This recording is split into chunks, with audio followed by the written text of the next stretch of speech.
భువనేశ్వరి గారి ప్రసంగం చూస్తే స్పష్టంగా అర్థమైపోతుంది చంద్రబాబు నాయుడు పని అయిపోయిందని. సో మేము ఏదైతే ఎన్ని రోజులు చెప్పుకుంటూ వచ్చామో ఈరోజు తన మనసులో మాట, చంద్రబాబు నాయుడుకి రెస్ట్ తీసుకునే వయసు వచ్చింది, ఇక ఆయన రెస్ట్ తీసుకుంటాడు, కుప్పంలో కంటెస్ట్ చేయాలని నాకు కోరికగా ఉంది అని చెప్పి భువనేశ్వరి గారు తన కోరిక బయట పెట్టడం చూస్తుంటే పాపం చంద్రబాబు నాయుడుకి పని అయిపోయిందన్న సంగతి అర్థమై ఉంటుందని అనుకుంటున్నాను.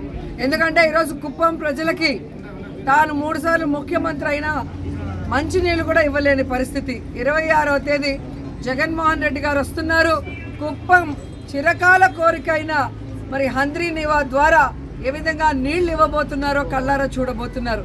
అంతేకాకుండా అక్కడ ప్రజలు కోరుకున్న విధంగా మున్సిపాలిటీని చేశాం, రెవెన్యూ డివిజన్ని చేశాం.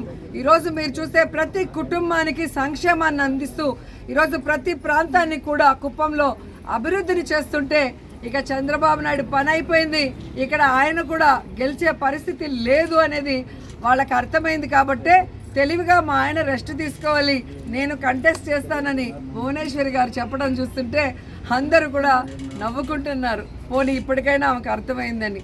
సో కుప్పం ప్రజలకే ఏమీ చేయని చంద్రబాబు నాయుడు ఈ రాష్ట్ర ప్రజలకు ఏమీ చేయడన్న సంగతి రాష్ట్ర ప్రజలకు తెలుసు. కాబట్టే కుప్పంతో సహా 2024 175కి 175 జగనన్న కొట్టబోతున్నాడు.